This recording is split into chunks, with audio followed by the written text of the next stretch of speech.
네, 오늘은 정말 핫한 주제입니다. 그동안 뭐 핫하지 않은 주제는 없었습니다. 모두 아마 의미 있게 또 재미있게 보시고 우리의 고민 과제를 공감하시고 그리고 토론에도 아마 적극 참여하셨을 것으로 생각을 해보는데요. 자, 오늘은 뭐냐? 저도 아이 둘을 키워보니까요. 어릴 때는 뭐 기저귀, 또 우유 먹이기, 아이들의 의식주와 관련된 아이들을 양육하는 이제 과제, 이 전쟁을 치르듯이 하다가 아이들이 좀 커요. 학교를 다녀요. 그 다음에 엄마와 아이들이 주로 싸우는 걸 보면 그 소재가 10중 8구 스마트폰이더라. 이 폰. 그런데 이 폰이 말이죠. 저도 여기 폰을 가지고 있습니다만 요거 이 어른들에게도 사실은 신체의 일부처럼 돼버렸잖아요. 어느 순간부터. 스마트폰이 2007년에 이 스티브 잡스의 아이폰으로 시작이 돼서 우리나라에는 2009년부터 들어왔습니다. 여러 가지 버전들이 있죠. 근데 우리가 이걸 손에서 놓으면 더 이상 일상생활이 어려워질 정도로 모바일 시대가 됐다. 이렇게 이야기하는데, 자, 교육과정, 성장과정에 있는 우리 아이들에게 이 폰이 어느 정도까지가 순기능이고 어디서부터가 부작용이고 역기능인지 부모들은 잘 알기 어렵습니다.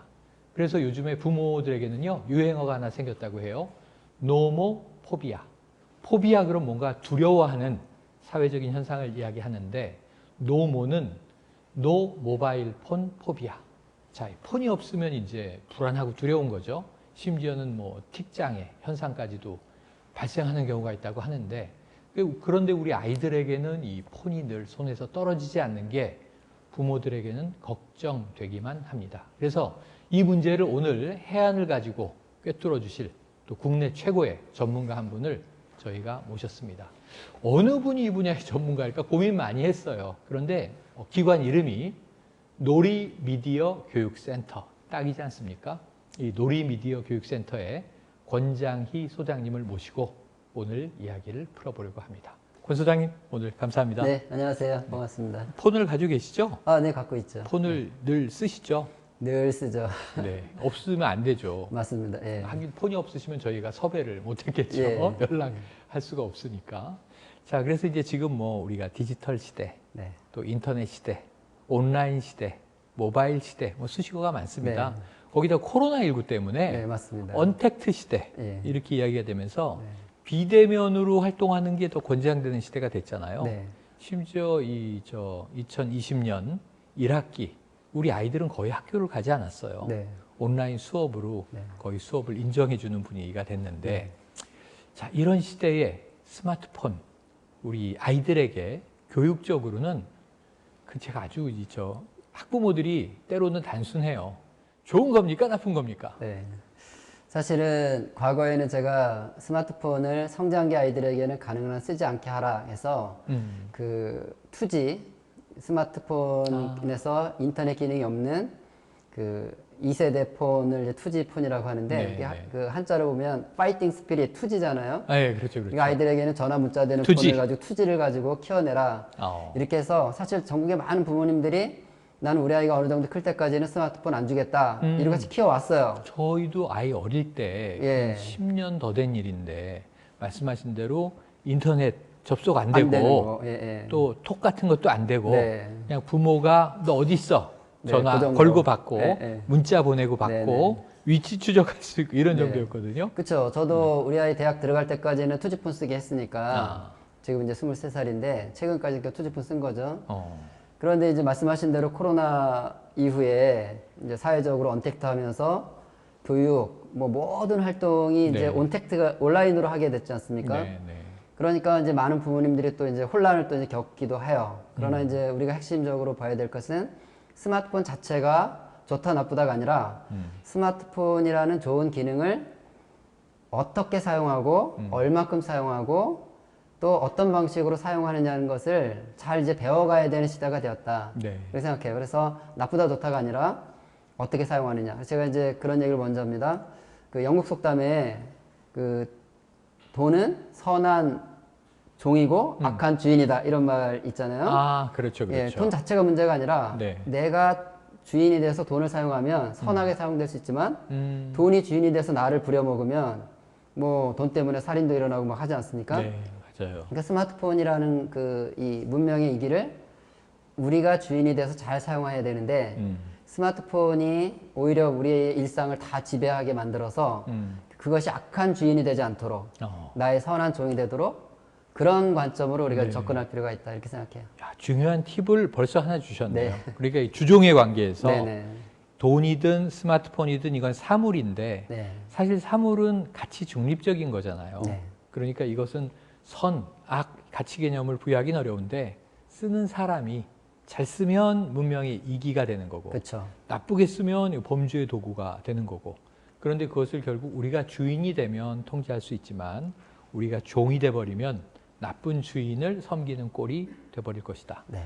제가 맞아요. 제가 공대 출신인데 네. 그런 고민을 했어요. 내가 세계에서 최고로 성능이 좋은 자동차를 만든다고 치자. 이 자동차를 신사숙녀가 운전하면 어려운 노인들도 태워다 주고 동네에서 카풀도 하고 좋은 이기로 쓰이지만 그쵸. 아무리 좋고 멋진 뭐 슈퍼카라 하더라도 이걸 깽이 타면 네. 이거 범죄의 도구가 되는 거 네. 아닙니까? 그리고 또는 이제 음주운전자가 타면 살인 흉기가 되기도 하고요. 네. 그래서 기술이란 가치 중립적인 거구나. 그럼 나는 좀 사람을 더 공부해 보고 싶다. 그래서 제가 사회학으로 바꿨거든요. 네. 그래서 제가 전과자예요. 과를 바꿨기 때문에 이제 네, 전과자가 됐는데 지금 오늘 딱 거기에 맞는 주제가 맞습니다. 등장한 것 같습니다. 예. 자, 이제 부모님의 관점에서 그럼 도대체 스마트폰 우리 아이에게 좋은 거예요, 나쁜 거예요 했는데 요즘에 고민이 이런 게 있어요. 우리 아이들은 태어나면서부터 스마트폰을 쥐고 살았어요. 네. 그리고 또 부모가 아이들이 칭얼댈 때 요즘엔 태블릿 툭 던져주면 뭐 애니메이션 틀어주면 다 이 텔레비전으로 보는 게 아니라 이걸로 보면서 그쵸. 자랐죠. 예, 예. 침대 위에 디굴디굴 하면서. 네. 근데 이걸 아이들에게서 떼어놓을 수가 있겠냐고요. 네. 도대체. 그냥 밀착하고 자라나 버렸는데. 그래서 이제 저희 큰아이가 지금 이제 20대 중후반이 됐는데 네. 10년 전에 고등학생 초반입니다. 그래서 투지폰 쓰고 있었죠, 그때. 네. 지금 투지폰은 이제 네. 멸종됐습니다. 네. 근데 그때 아빠 나 인강을 좀 봐야 돼요. 대학 공부하려면 인터넷 강의를 봐야 되니까 네. 그러면은 이거 투지폰 안 바꿔줄 거면 스마트폰으로 안 바꿔줄 거면 나 인강 볼 수 있는 태블릿이라도 하나 주세요. 패드 사달라고 하죠. 네, 패드를 사줬어요. 네. 근데 와이파이가 되면 네, 도대체 똑같죠. 패드가 인강만 보냐고요. 네, 바로 다 그거죠. 할 수 있는 거죠. 네, 네, 네. 그래서 나중에 아차 아이한테 속았구나. 내가 무지했구나. 네. 그랬는데 이제 스마트폰은 아이들에게 떼어놓기가 어렵겠죠? 네. 그러니까 이제 우리가 그 옛날에 TV가 있을 때는 뭐 TV 중독 얘기하고 바보상자 얘기하고 맞아요. 또 이제 인터넷 컴퓨터가 생기니까 뭐 게임 중독 얘기하고 다 이제는 스마트폰이니까 또 스마트폰이 문제냐 이렇게 생각하는데 조금 우리가 부모님들이 아셔야 될 거는 이 스마트폰이 갖고 있는 특성이라는 것이 말씀하신 대로 이 접근성에 있어서 너무 이렇게 몸에 밀착돼 있다는 부분이에요. 맞아요. 그러니까 아이들이 뭐 화장실 갈 때도 스마트폰 들고 들어갈 수 있고 맞아요. 침대로 잠자러 들어가면서도 들고 들어가게 되고 학원에 가거나 학교 갈 때도 스마트폰 들고 들어가게 되고 항상 손에 붙어 있기 때문에 굉장히 이것은 TV나 컴퓨터나 다른 게임과 달리 조심해서 다뤄야 될 부분이다 이렇게 생각하는 거. 왜냐하면 우리가 중독을 얘기할 때 모든 중독은 접근성과 관련돼 있는 거예요. 그러니까 그래요, 우리가 알코올 중독 매일 술을 먹게 하면서 알코올 중독을 치료하거나 예방할 수는 없거든요. 맞습니다. 그래서 중독적인 특성이 있다 그러면 접근성을 좀 멀리하는 거야. 그러니까 도박 중독 같은 경우도 우리가 그 카지노장을 정선에 갔다가 놨잖아요. 맞아요. 그 불편하게 이렇게 멀리 갖다 놨단 말이죠. 그것이 중독을 예방하는 길이고 로또 같은 경우도 토요일만 로또를 하거든요. 맞아요. 로또 하는 사람들은 매일 하고 싶은 거예요. 매일 베팅하고 싶죠. 그러나 왜 일주일에 한 번만 하게 하냐? 그 시간의 접근성을 또 멀리 해놓는 거예요. 그래야지 이제 월요일부터 금요일까지는 일상을 살아가면서 중독을 좀 멀리 할 수 있는 거거든요. 그러니까 접근성과 중독과 의 관련성을 우리가 이해한다면 네. 스마트 기기는 뭔가 떼어놓을 수가 없는 기기라는 점에서 네. 상당히 부모님들이 주의를 기울여서 아이들에게 사용하게 해야 되는 게 1번 네. 있고 네. 두 번째는 이제 손에 아이들이 들고 다니기 때문에 부모가 개입하기가 어려운 거예요. 그렇죠. 좀 예를 들어서 컴퓨터 같은 경우 우리가 뭐라고 얘기하냐면 거실에 두세요. 맞아요. 그러면 맞아요. 거실에 있으면 아이가 이제 거기 와서 하니까 부모도 볼 수 있고 또 확인할 수도 있고 상호 이렇게 서로 그 견제도 할 수 있고 이렇게 되지만 스마트폰은 들고 침대로 가서 이불 뒤집어 쓰고 있으면 밤새 해도 부모는 자는 줄 알지 알 수가 맞아요. 없는 거죠. 맞아요. 그래서 이 스마트 기기라는 것은 유용성과 이런 여러 가지도 많이 있지만 기기의 특성 때문에 부모와 자녀 간에 많은 거기에 그 약속도 있어야 되고 좀 구체적으로 말씀드리겠지만 그 지혜롭게 접근해야 된다는 것을 먼저 부모님들이 알고 시작해야 되는데 그냥 뭐 옆집도 쓰고 누구도 쓰고 다 필요하다고 하니까 일단 주고 나서 맞아요. 이제 싸움이 시작되는 거죠. 맞습니다. 예. 맞습니다. 자, 한 가지 여쭤볼 게 이런 겁니다. 자, 학생이잖아요. 우리 네. 아이들이 네. 초, 중, 고. 네. 그럼 학교에를 가는데 네. 대부분 이 아이는 일과 시간을 네. 뭐 저학년일 때야 한 반나절 정도 학교에서 보내지만 뭐 이미 유치원, 어린이집 시절부터 종일반을 하면 하루 종일. 네. 맞벌이 부부의 경우에는 그냥 다 맡겨놓고 그리고 이제 중고생이 되면은 거의 일과 중 종일 학교에서 보내는데 스마트폰을 가방에 넣어가지고 가더라고요. 네. 그럼 학교 현장에서 네. 이 스마트폰은 우리 아이들이 얼마나 쓸 수 있습니까? 이제 고등학교 같은 경우는 많은 고등학교에서 아예 이제 아이들이 이제 일단 고등학생들은 선생님 말을 듣지 않는 경우가 많으니까 네네. 그리고 뭐 이렇게 해라 그러면 네 하고 딴짓하고 하니까 고등학교에는 면학 분위기 조성을 위해서 이제 등교하면서 수거를 했다가 이제 귀가할 때 돌려주는 이런 시스템을 많이 취하는 편이었고 그러나 이제 초등학생들은 대부분 선생님들이 일과 중에는 스마트폰 사용하면 안 된다라고 하면 당연히 안 쓰는 걸로 알고 가방 안에 이제, 넣어놓고. 또 문화 자체를 교실에서 또 누가 안 쓰기로 돼 있는데 사용하면 또 초등학생들도 이르잖아요 선생님한테 선생님 제가 또 써요 이런 분위기이기 때문에 자율적으로 하는 경우가 이제 많이 있어 왔어요. 근데 이제 지금은 그야말로 온라인으로 수업 자체를 해야 되는 상황이고 하다 보니까 사실 뭐 아이들이 학교를 가도 스마트 기기를 뭐 써라 말라 이런 얘기를 할 수 없는 지금 상황에 와 있고 근데 요즘 운동장에 가보면요 공차고 놀고 이런 걸 하는 것이 아니라 다 각자 스마트폰을 보고 있는 아이들이 많아요. 스테디에 앉아서. 네네네. 예, 그러니까 사실 그 자체가 그 아이들의 여러 가지 발달해야 될 그 시기에 스마트 기기 때문에 제한을 받고 있는 그런 상태라는 것을 부모님들이 좀 인식을 할 필요가 있죠. 네. 자, 그럼 일단은 지금 권 소장님 말씀을 들으면서 우리가 더 이것을 슬기롭게 네. 순기능을 강화하는 쪽으로 흘러가야 하지만 아이들의 손에서 스마트폰을 다 뺏기에는 이미 늦은 시기로 접어든 것 같고 네. 그럼 이제 실질적인 이 기계와 우리가 디바이스라고 하지 않습니까? 사용자, 우리 아이들의 상호작용, 인터랙션에서 이게 좋은 쪽으로 이제 기능하도록 해야 네네. 되는데 예. 그럼 이미 우리 아이들의 대부분은 스마트폰을 놓고 봤을 때는 중독 상태에 많이 들어가 있지 않을까 하는 걱정이 드는데 어떻습니까? 그러니까 뭐 손에 있다는 것은 이미 중독이 거의 돼가고 있다라고 보시면 되죠. 이게 없으면 불안한 네네네. 거잖아요. 그러니까요. 그래서 이제 제가 많은 부모님들이 이제 걱정하시죠. 우리 애가 혹시 중독 아닐까요? 네네네. 이제 걱정을 하시는데 제가 이제 기본적으로 이제 세 가지를 얘기를 해요. 네. 왜냐면 보통 모든 중독이 다 마찬가지인데 그 중독인지 아닌지를 확인하려면 네. 세 가지를 확인해라. 근데 첫 번째가 금단 현상이 나타나는가. 그래요. 이걸 이제 1번 확인하라는 거죠. 그러니까 양을 가지고 측정한다기보다는 그 세 가지 첫 번째가 실제로 그것을 끊었을 때 문제가 나타나는가 안 나타나는가. 네. 그러니까 우리 아이들이 스마트폰 중독이냐 아니냐 이렇게 다툼이 생긴다면 일단 그래 우리 그러면 우리가 진짜 너가 중독인지 아닌지 확인하기 위해서 일주일만 스마트폰 없이 살아보기를 한번 해보자. 일주일 동안 스마트폰 끄고 맡겨놓고 한번 살아보자. 해서 이제 일주일 동안 스마트폰 없이 이제 살게 하는 거예요.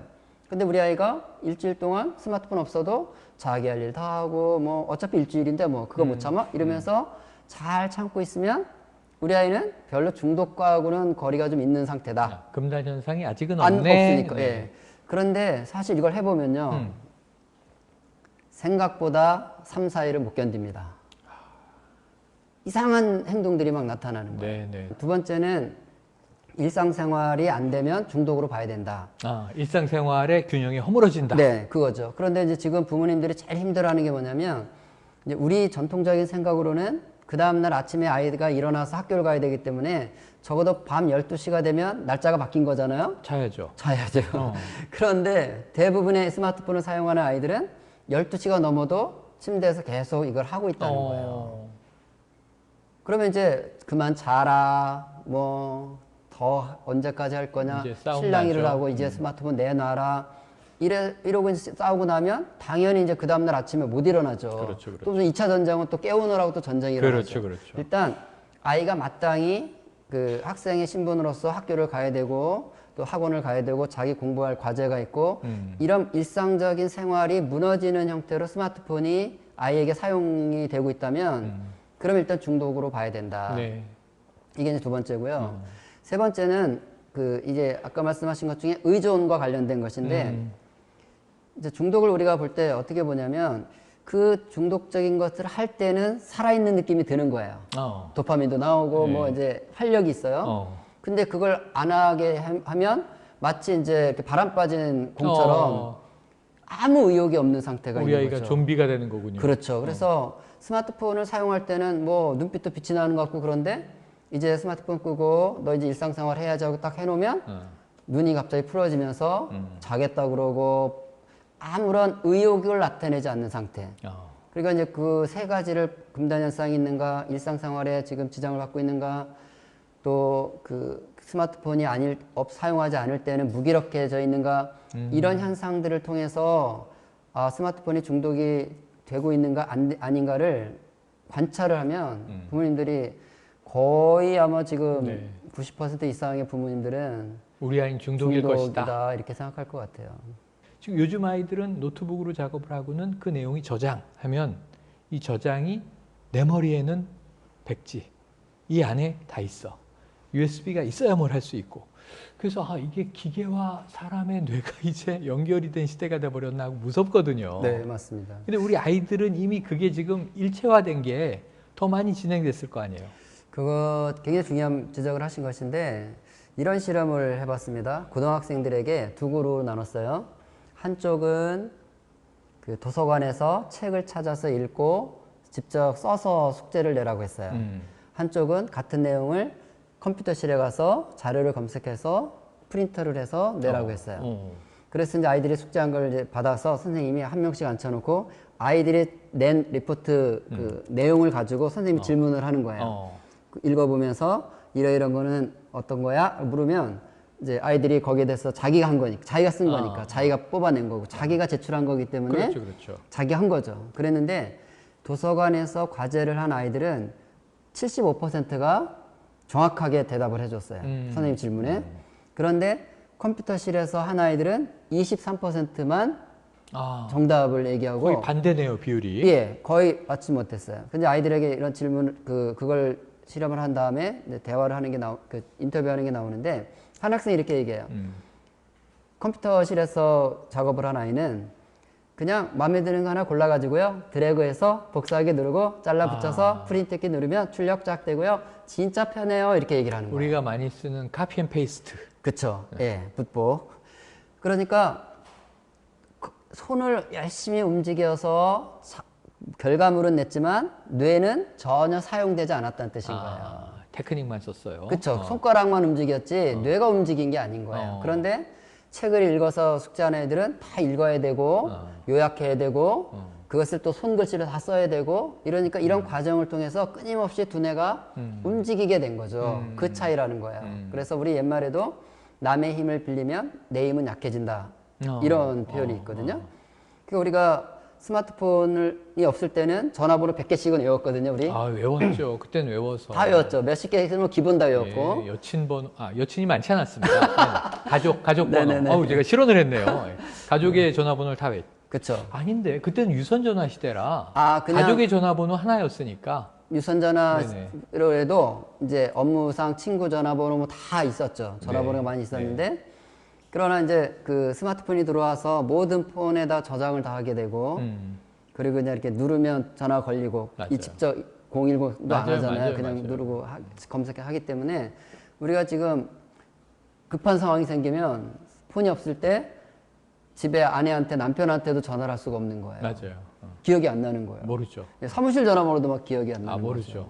그래서 이제 이런 문제는 이 스마트 기기라는 것이 빠르고 편리하고 쉽고 이런 부분에선 좋지만 우리 뇌 안에 학습이라는 과정이 일어나는 것은 방해하기 때문에 사실 이게 굉장히 우리가 그 부모님들이 걱정하는 부분이 거기에 있어야 된다는 거예요. 그래서 이제 많은 분들은 스마트폰 나쁜 거 알겠지만 어쩔 수 없이 줄 수밖에 없어요. 다 이렇게 얘기하는데 부모님들이 생각하는 나쁜지 안다라는 거에 아는 거는 뭐 눈 나빠진다, 뭐 거북목 생긴다, 뭐 그래요. 터널 증후군 이런 물리적인 걸 게임을 생각하는데 많이 하면 폭력성이 배가 네, 된다더라. 네. 뭐 그런 그렇죠. 정도인데 사실 이 스마트 기기가 편하다라는 것 때문에 이 뇌를 발달시켜야 될 성장기 아이들에게는 두뇌 발달 자체가 멈춰지거나 퇴화된다는 걸 생각해야 돼요. 네. 우리 어른들은 마치 키도 그렇잖아요. 키도 결정적 시기가 있어서 제가 이 나이에 키 좀 더 커보겠다고 키 크는 약 막 먹는다고 해서 크지 않잖아요. 그렇죠. 성장판 다쳤으니까. 네. 그러나 아이들은 잘 먹는 것이 키 크는데 너무 중요하잖아요. 그렇죠. 두뇌 발달이 똑같이 일어나는 거예요. 우리 같은 부모님들이나 저나 우리 같은 경우는 책을 읽어도 지금 이 나이에는 한 페이지 넘기는 순간 앞에 등장인물 생각도 안 나는 거예요. 맞아요. 휘발성이 강해가지고.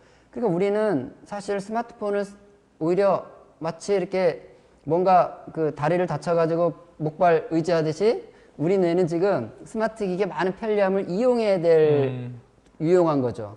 그러나 이제 아이들은 뇌, 두뇌 자체를 발달시켜서 만들어갈 시기이기 때문에 스마트 기기는 오히려 교육이 되는 것이 아니라 교육 목적으로 줬지만 사실 아이들 안에는 엄청나게 많은 교육적인 손실을 가져오는 거예요. 결정적 시기에. 네. 그래서 이제 부모님이 괜찮다고 해서 아이들도 괜찮다 생각하면 안 되고 저는 그렇게 얘기하죠. 부모님들 여러분의 인생 어차피 끝났으니까 스마트폰 쓰셔도 되지만 우리 아이들은 10대만 살 게 아니라 20대, 30대, 40대, 50대를 살아내야 되는데 그 살아낸다는 건 다 뇌로 살아내는 거죠. 우리가 뭐 손으로 사는 게 아니잖아요. 두뇌를 써야 되는 건데 그것을 지금 발달시킬 시기이기 때문에 이 빠르고 편한 거 의존하지 않도록 스스로 뭔가를 자꾸 해볼 수 있도록 네. 그렇게 해야 된다 이렇게 얘기를 하는 거죠. 자, 이제 충분히 권 소장님의 말씀이 이해가 됩니다. 왜냐하면 저희 세대는 아날로그 교육도 거쳤고 네. 아날로그로 작업하는 방식을 다 거쳤고 그렇죠. 또 디지털이 그렇기 때문에 얼마나 편리한지를 알고 네. 옛날에는 뭐 꿈도 못 꿨던 일들은 지금 네. 쭉쭉 해낼 수 있는 거잖아요. 네. 또 이제 이 SNS라는 놀라운 이제 공간도 생겼고 네.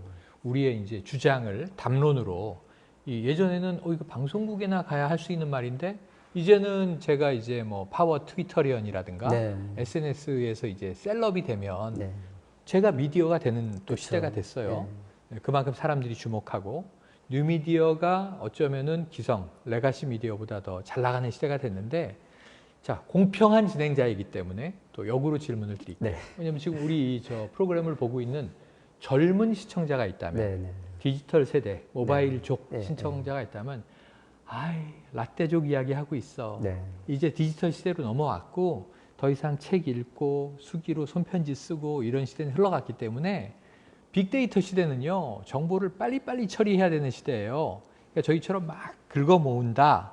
이게 아무 소용이 없는 게 아니라 우린 빅데이터를 모아서 거기서 중요한 트렌드를 보고 판단해서 그걸 또 사회에 적용을 해서 큰 성과를 내걸랑요. 이런 이제 반론을 펼 수 있잖아요. 네. 그러니까 지금 스마트폰의 해악, 나쁜 점은 제가 이해가 됐어요.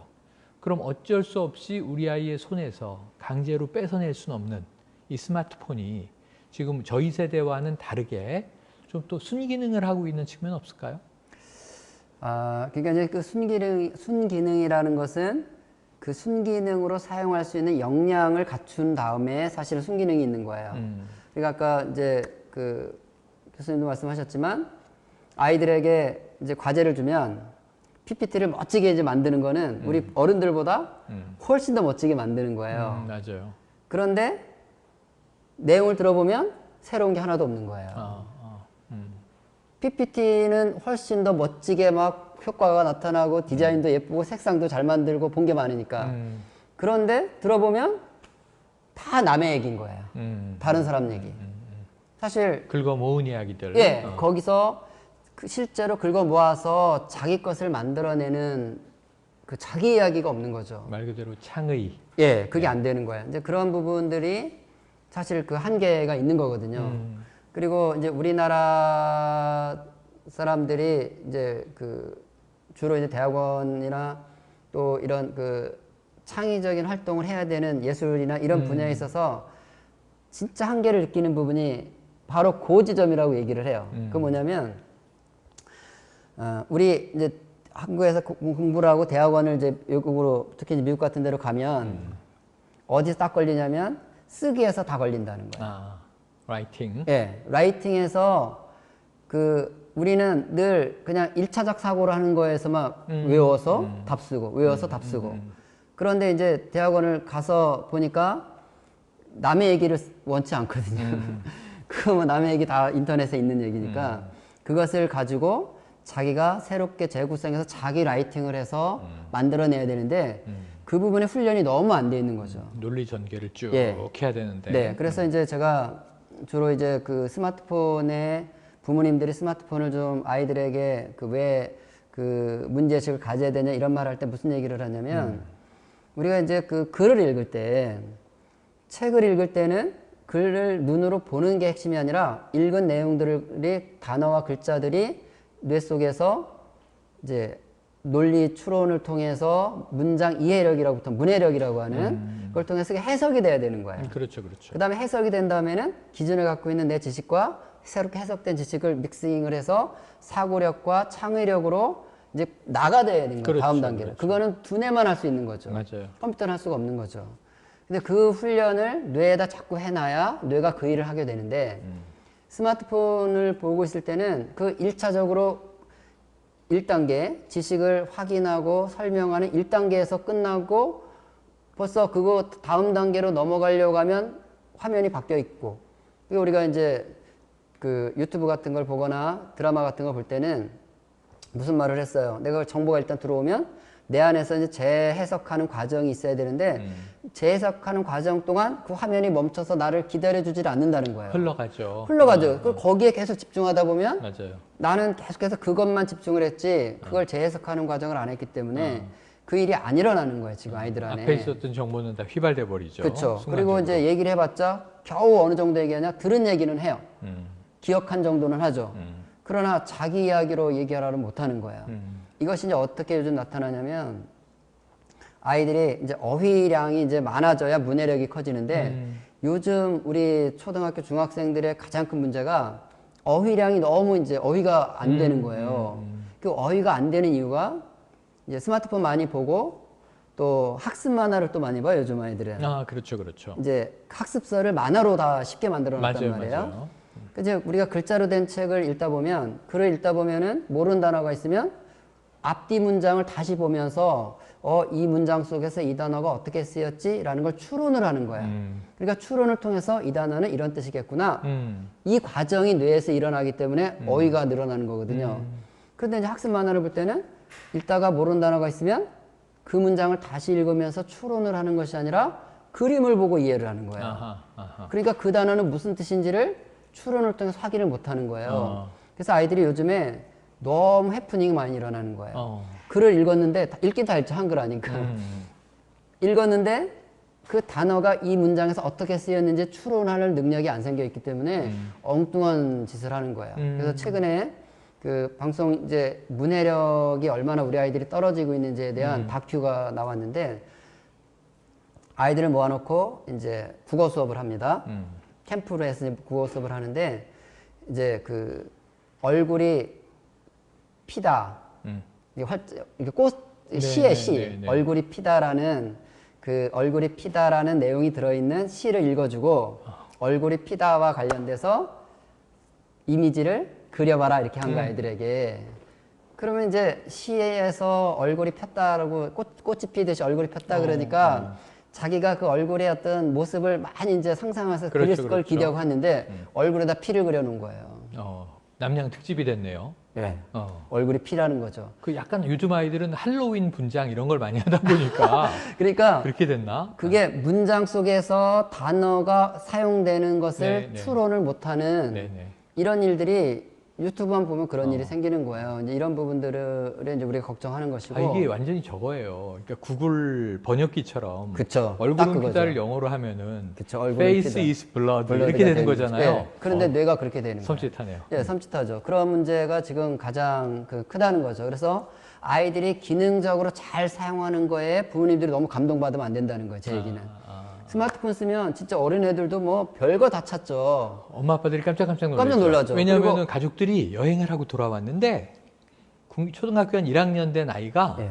그 사진, 가족 사진들을 모아다가 뭐 예쁜 음악을 쫙 깔아서 이렇게 애니메이션으로 만들잖아요. 툴도 많더라고요, 요즘에. 많죠. 근데 그걸 보면은 이제 아빠, 엄마, 할머니, 할아버지가 어유 우리 아이 천재다 막 이러거든요. 그렇죠. 그러니까 그런 거를 잘 기능적으로 수행해내니까 부모 입장에서는 굉장히 잘 사용하고 있다 이렇게 생각할 수 있지만 우리는 그 지식의 제가 학습이나 지식의 3단계라고 얘기하는데 지식을 받아들여서 똑같이 설명할 수 있는 단계를 1단계 입수, 지식을 확인하는 1단계라고 하고 그 다음에 그것을 이해해서 확장시키는 논리 추론 단계가 있고 그 다음에 그것을 새로운 것으로 만들어내는 창의력 단계가 있다. 그래서 3단계가 다 이루어져야 되는 거예요. 그래서 아이들에게 책을 읽고 나서 그 책 내용 가지고 충분히 토론이 가능한지 안 한지 이런 부분들을 간과하지 않고 잘 챙겨볼 필요가 있다는 거죠. 기능만 생각하시면 안 되고. 그래서 이제 그런 것이 되면서 말씀하신 대로 앨범도 잘 만들고 그러면 이제 금상첨화죠. 그게 나쁘다는 게 아니에요. 기본이 돼야 한다. 네네. 그러니까 같이 가야 된다는 것을 항상 명심하셔야 되는 거예요. 그래서 이것만 기능적인 것만 잘해도 될 거라고 생각하시면 안 되는 거예요. 그래서 이제 우리 요즘에 부모님, 아이들, 초등학생들에게 꿈이 뭐냐? 그러면 제일 많이 이야기하는 것이 유튜버 되겠습니다. 유튜버. 다 유튜버가 되겠다고 얘기하는 거예요. 유명 유튜버. 그러니까 실버 버튼 받고 그쵸. 구독자 한 50만 명 돼야 돈을 100만 많이 명. 버니까. 그러니까 유명 유튜버가 되겠다 이렇게 얘기를 해요. 그런데 우리가 생각해 봐야 될 게 뭐냐면 지금 유명 유튜버들이 그들이 초등학교 다닐 때는 지구상에 유튜브라는 것이 없을 시대란 말이에요. 맞아요. 그러니까 그 사람들이 유튜브를 우리 아이처럼 많이 봐서 그 유명 유튜버가 된 게 아니라 그들이 초등학교 다닐 때는 별짓 다 하고 살았다는 거예요. 맞아요. 별짓 다 하고 살면서 뇌 안에 별짓을 다 해낼 수 있는 그 시냅스라고 하는데 뇌가 발달이 돼 있는 거예요. 그러니까 유튜브라는 플랫폼에서 별짓을 다 하고 있는 중이에요, 그 아이들은. 맞아요. 그래서 그 아이들이 유튜브 봐서 유튜버 된 게 아니라 유명 유튜버 된 게 아니라 지금 일상생활 속에서 자기 삶을 잘 살아냈기 때문에 유튜브라는 플랫폼을 이용한 거다. 그래서 제가 이제 부모님들한테 그러죠. 어머님들에게 어머님들 다 싸이월드 세대 아니세요? 다 싸이월드 세대잖아요. 싸이월드 세대죠. 예, 근데 지금 싸이월드 있어요. 그 다음에 아이러브 스쿨에서 동창들 찾고 막 이러던 세대죠. 그런데 지금 싸이월드 없잖아요. 없어졌죠. 그러니까 유튜브를 많이 보아서 유튜버가 되겠다고 해도 우리 아이가 어른 됐을 때 지구상 유튜브라는 플랫폼은 또 없어질 수도 있는 거거든요. 싸이월드처럼. 그냥 유튜브를 본다고 유튜브 되는 게 아니라 그러니까 우리 아이가 현재 유튜브를 보든 안 보든 창의적인 활동에 시간을 보낼 수 있도록 환경을 좀 만들어 주느냐 이걸 생각하셔야 되는 거예요. 그래서 이제 어머님들은 이제 아이들이 와서 엄마 심심해 그러면 안쓰러우니까 자꾸 스마트폰 주는 거예요. 그런데 사실은 심심하다고 하는 말은 뭐 책 읽고 싶다는 얘기는 아니니까 주로 이제 속셈은 이제 달라는 거니까 부모가 좀 참아보라는 거예요. 한 10분 정도 안 된다 참으면 아이는 보채다 안 될 것 같으면 어떻게 해요? 할 수 없잖아요. 포기하고 어딘가에서 뭔가를 늘어놓고 놀기 시작한단 말이에요. 뭔가를 늘어놓고 놀기 시작하면서부터 자기가 심심한 환경을 스스로 과제 해결 능력이 생기는 거거든요. 그것이. 그런데 이제 그 스마트폰 주면 그냥 모든 답이 나와 있는 나는 아무것도 하지 않아도 다 해결해주는 그 재미에 빠지다 보면 그게 없을 때는 아무것도 못하는 아이가 되는 거예요. 그래서 제가 어머님들에게는 심심해 그러면 그냥 속으로 기뻐하고 즐거워하세요. 아, 드디어 우리 아이의 창의력이 시작되겠구나. 더 심심하거라, 더 심심해. 심심한 게 너의 운명이다. 더 지루하거라. 뭐 이렇게 되는 거네요. 그래서 심심해야 별짓을 다 하고 별짓을 다 하는 아이가 바로 창의력 있는 아이다. 야, 너무 중요한 이야기십니다. 네, 그런 부분들을 생각하시면서 이제 스마트폰 같은 것도 사용하게 해야 된다는 거죠. 자, 그러니까 균형을 유지하는 게 중요해요. 네네. 자, 스마트폰을 아예 못 쓰게 할 수는 없고 네. 요즘 뭐 교육과정 보니까 초등학생부터 코딩 교육이라고 해서 네네, 맞아요. 자, 이제 앱을 구동하고 노는 것만이 아니라 그 앱을 개발할 수 있는 단계의 기초적인 그러니까 사실은 뭐 제가 아까 공대 나왔다고 말씀드렸지만 제가 컴퓨터 1세대인데 포트란이라는 이제 네, 그 프로그램 언어를 배우는데 제가 놀랐던 게 뭐냐면 이 기계를 이 머신을 부리려면 내가 이 기계가 알아듣는 언어 그래서 그 프로그램 언어를 랭귀지라고 하잖아요. 그걸로 이게 프로그램을 짜줘야 되는 거구나. 기계와 내가 소통할 수 있는 방법을 찾아야 되는구나. 근데 그걸 우리 아이들에게 이제 교육을 하고 있더라고요. 그래서 그거는 바람직하다. 그런데 문제는 인간으로서의 내 뇌를 스스로 움직이는 창의력을 내기 위해서는 잠시 우리가 옛날에 저 이동통신 광고처럼 잠시 꺼놓고 그 다음에 이제 내 뇌의 세계로 들어가서 그 안에서 이제 작용을 우리가 훈련하고 창의하고 연습해야 되는 시기가 필요하다. 근데 이 균형을 맞춰야 되는데 제가 죄책감이 좀 있어요. 뭐냐면 우리 아이가 그러한 시기에 조금 더 빨리 스마트폰에 중독되게 됐다면 아빠 엄마의 책임이 있는데, 왜냐하면 육아가 너무 힘들다 보니까 아이가 칭얼거리고 아빠 이건 뭐야 저건 뭐야, 사실 아이들은 지적 호기심이 넘치잖아요. 그쵸. 근데 부모가 그걸 다 대답해 주다 지치니까 폰을 쓱 주는 거예요. 이 게임 재밌지? 뭐 이런 앱 한번 써봐. 영어 공부 좀 하고 있어. 그럼 이거 1시간 2시간 조용하니까 엄마 아빠는 커피 마시면서 쉴 수도 있고 자기 일 볼 수도 있고 그렇단 말이에요. 그러니까 이게 부모의 좀 귀차니즘이 우리 아이를 너무 빨리, 부모가 좀 같이 액티브하게 놀아줘야 되는 것을 방기하느라고 네. 그래, 중독은 어차피 될 거지만 그 속도를 빨리 한 것 아닌가 하는 죄책감이 있는데, 네.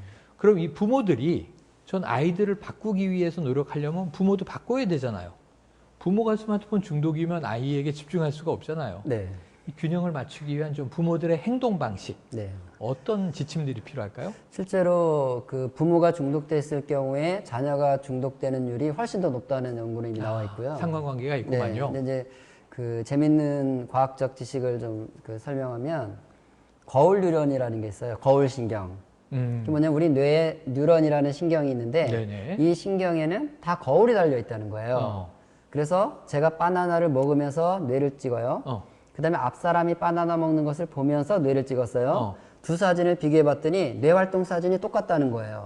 그러니까 남이 먹을 때와 내가 먹을 때가. 그렇죠. 그러니까 내가 직접 뭔가를 움직이고 있을 때 뇌 움직임과 남이 움직이는 것을 보고 있을 때 나의 뇌 움직임이 같은 거예요. 아하. 그러니까 거울 뉴런은 뇌에 거울이 달려 있다. 그게 이제 거울 뉴런인데 엄마, 아빠, 아이가 이제 셋이 밥을 먹습니다. 근데 아빠는 스마트폰 하면서 밥을 먹어요. 엄마도 스마트폰 하면서 밥을 먹어요. 아이는 밥만 먹고 있어요. 네. 그러면 겉보기에는 엄마, 아빠는 폰하고 있고 아이는 밥만 먹고 있지만 네. 아이 뇌에는 거울이 달려있기 때문에 아이도 하고 있는 거네요. 아이도 실제로 하고 있는 상태라는 거예요. 네. 그러니까 부모님이 이제 아이를 키우면서 우리는 너무나 쉽게 너는 폰하지 마, 너는 책 읽어 했지만 우리 부모는 그러고 이제 폰을 보고 있으면 아이는 그걸 바라보는 것으로도 뇌에서는 끊임없이 스마트폰을 하고 있는 것과 같은 작용들이 네. 나온다, 이런 네. 것이죠. 그러니까 아이가 스마트폰 중독되지 않으려면 어쩔 수 없이 부모가 아이가 보는 앞에서는 이제 퇴근하고 들어오면 네. 아빠도 스마트폰 보관 바구니에 딱 넣어놓고 네. 살아내고 그리고 너무 스마트폰 하고 싶으시면 애들 빨리 좀 재우고 그리고 이제 안 보는 데서 밤새 스마트폰을 하셔도 되고 어차피 끝난 인생이라고 했잖아요. 네. 부모들은. 그리고 아이들에게 책 읽어라 얘기하지 말고 아이가 엄마 아빠를 본다 싶으면 빨리 책부터 펴라는 거야. 그래요. 그래서 이제 중요한 읽지 않아도 대목이네. 돼요. 그냥 디스플레이만 하는 거, 전시만. 10분만 이러고 있으면 아이는 엄마 아빠가 책을 읽고 있다는 것만으로도 뇌는 따라하게 돼 있다는 거예요. 그래서 자기도 의식하지 않은 채 그냥 책을 꺼내서 보고 있는 거예요. 근데 누군가가 너 왜 갑자기 책 보니? 잘 모르겠는데요. 자기는 모르는 거예요. 두뇌는 그렇게 돼 있기 때문에. 그래서 아이들이 이제 중독에서 좀 그 위험이 있거나 염려가 된다면 사실 부모님들이 나의 일상생활에서 스마트폰이나 미디어 의존이 어느 정도인가를 잘 좀 돌아보면서 스스로 먼저 절제하고 내가 스마트폰을 절제하고 나면 나도 심심하기 때문에 아이와 또 놀게 돼요. 괜히 멀쩡하게 있는 아이를 아빠가 TV나 스마트폰 안 하고 있으면 심심하니까 괜히 애한테 이제 시비 걸면서 장난 걸면서 그렇죠. 같이 놀기도 하고 얘기도 할 수 있는 거예요. 네. 그래서 이제 우리가 오래전에 이제 TV, 스마트폰 끄고 한 달 살아보기 이런 걸 한 다음에 이제 공모를 했는데 한 아빠가 퇴근해 왔는데 갑자기 이제 TV를 천을 이렇게 씌워놨어요. 안 보니까 심심하잖아요. 그래서 괜히 아들 공부하는 방에 이제 들어간대요. 그럼 아빠 왜 왔어요? 그냥. 그리고 다시 나갔다가 또 심심하니까 또 들어오고. 그래서 이제 앉아가지고 1시간 아들하고 얘기를 했다. 이런 걸 이제 공모에 썼더라고요. 그래서 우리가 스마트폰을 줄이고 또 미디어를 좀 줄인 만큼 부모가 그만큼 우리는 아이들과 또 교감할 여지가 생기기 때문에 그런 노력들을 실질적으로 해나갈 필요가 있죠. 중요한 대목입니다. 그러니까 저는 아이들의 행동을 교정하고자 한다면 그 부모가 자신의 행동을 먼저 들여다보고 네. 내가 바꾸면 내가 스마트폰을 하루에 저녁에 한 2시간, 3시간 안 보고 네. 독서를 30분 하리라. 그렇죠. 그리고 아이들을 데리고 잠깐 뭐 동네 운동장이라도 가서 그렇죠. 뭐 캐치볼을 하리라. 예. 축구공을 차리라. 네. 그러면 좀 달라지는 게 완전 달라지죠. 예, 우선 부모부터 바꾸는 네. 것이 중요하다. 그래서 이런 아이 느낌이 뇌에는 왔군요. 거울이 달려 있다. 이것을 항상 좀 기억하고 사시면 좋을 것 자, 같아요. 오늘 너무 주옥 같은 이야기를 많이 들었고 정말 우리 인간의 뇌의 작용부터 또 아이들에게 스마트폰이 우리가 막연히 생각하던 것보다 훨씬 직접적으로 강한 충격, 자극을 네. 주고 있다는 걸 이해했습니다. 근데 그게 무조건 나쁘다는 게 아니라 네. 균형을 이루어주는 과정이 필요한데 그렇다면 끝으로 좀 정리를 한번 부탁드릴게요. 자, 우리 이 프로그램을 보고 계시는 초, 중, 고 자녀를 갖고 있는 부모들에게 슬기로운 스마트 생활.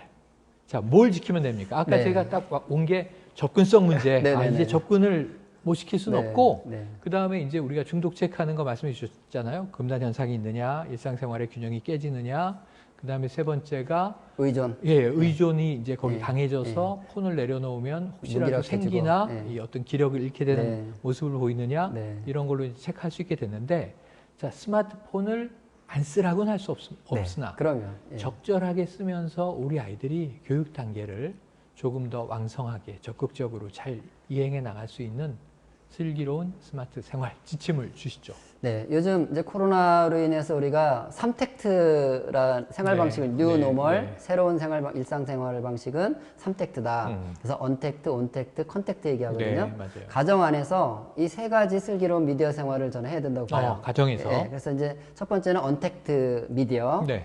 그래서 이제 미디어를 거리 두기를 잘 해라. 음. 미디어와. 그래서 이제 그 가정에 스마트폰 보관 바구니를 만들어서 부모님이든 아이들이든 집에 일단 오면 스마트폰은 보관 바구니에다가 두게 하고 그래서 거기서 필요할 때만 쓰고 필요하지 않을 때 손에 있지 않고 항상 분리시켜 놓는 하나의 그 삶의 습관을 만들라는 게 1번이고요. 두 번째는 가족 간에 스마트폰 프리타임을 꼭 만들어라. 그래서 식사 시간에는 폰 들고 오지 않기. 식탁에는.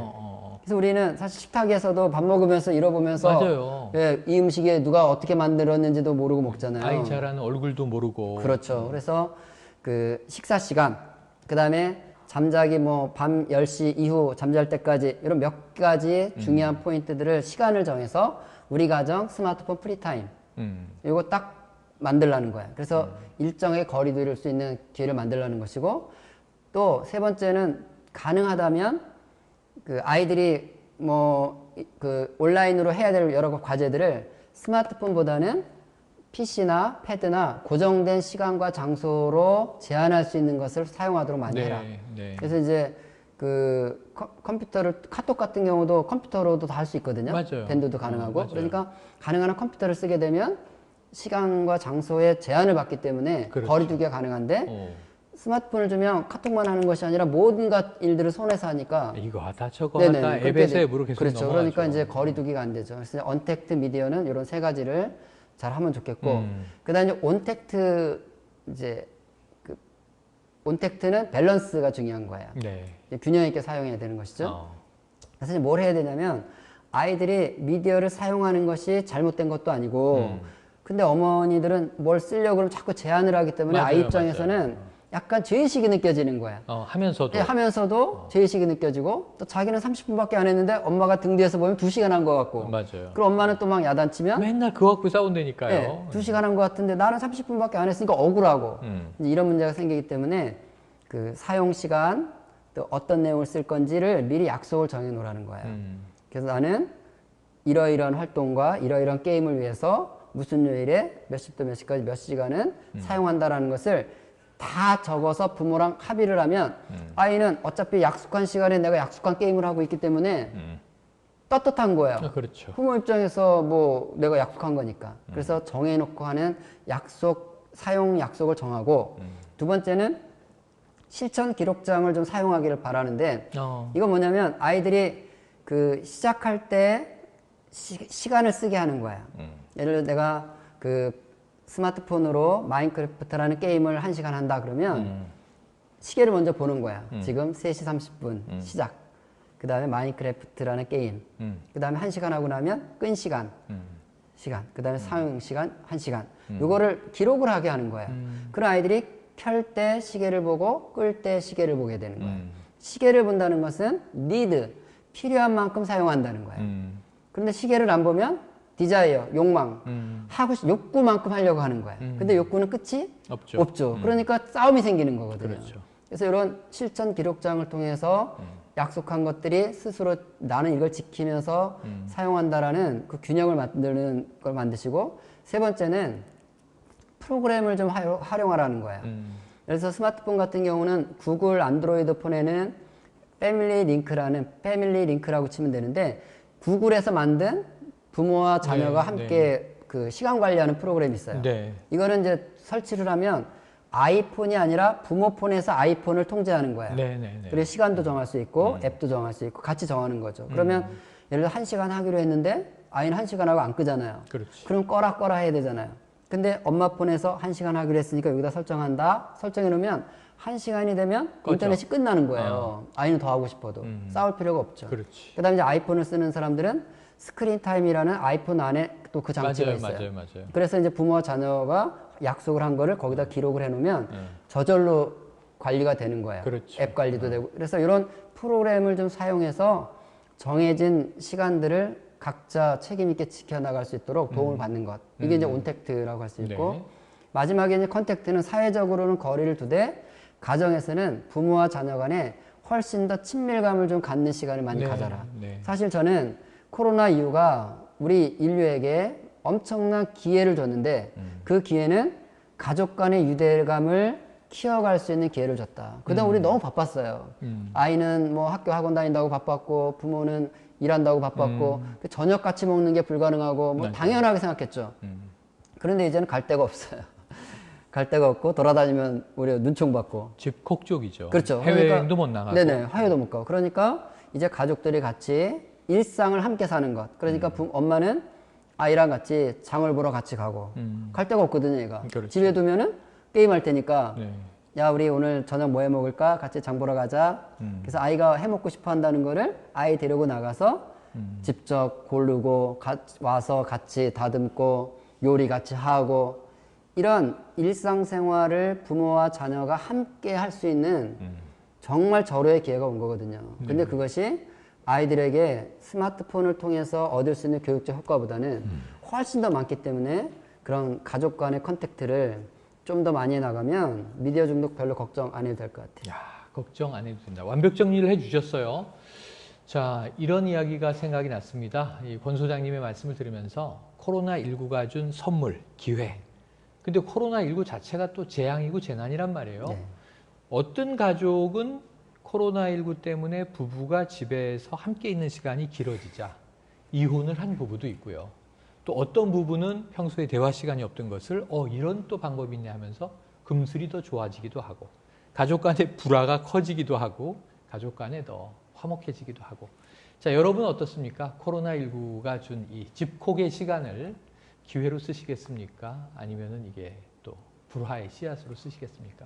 여러분에게 달려있는 것 같습니다. 지금 오늘 기가 막힌 이야기를 이제 전달을 받았는데요. 이것을 실천하는 것은 우리의 몫이 아닐까 싶습니다. 자, 스마트 시대에 스마트폰을 제대로 알고 활용하기. 자, 어떤 경우에 우리는 이제 초중고생 부모를 가진, 초중고생 자녀를 가진 부모, 아빠, 엄마의 입장에서 오늘 이 스마트폰의 세계 이야기를 나눠봤는데요. 오늘 정말 이제 해안을 가지고 핵심적으로 중요한 지침을 많이 주신 것 같습니다. 앞으로 이것을 우리가 실천을 더 많이 하기 바라고요. 좀 아쉽네요. 권 소장님의 이야기는 이거 한 시리즈로 한 10시간짜리 특강으로 들어야 되는 거 아닌가 싶은데. 저야 좋죠. 오늘은 맛백인 거죠? 네. 다음에 또 이제 모실 수 있는 기회가 있기를 바라면서. 감사합니다. 오늘 이 놀이 미디어 교육센터의 권장희 소장님을 모시고 중요한 시간 함께 했습니다. 함께 들어주신 여러분 감사드리고, 앞으로 제일 중요한 건 뭐다? 실천이다. 한번 이 스마트폰과 관련된 스마트 생활을 실천해 보시길 바라면서 오늘 여기서 마치겠습니다. 여러분 고맙습니다.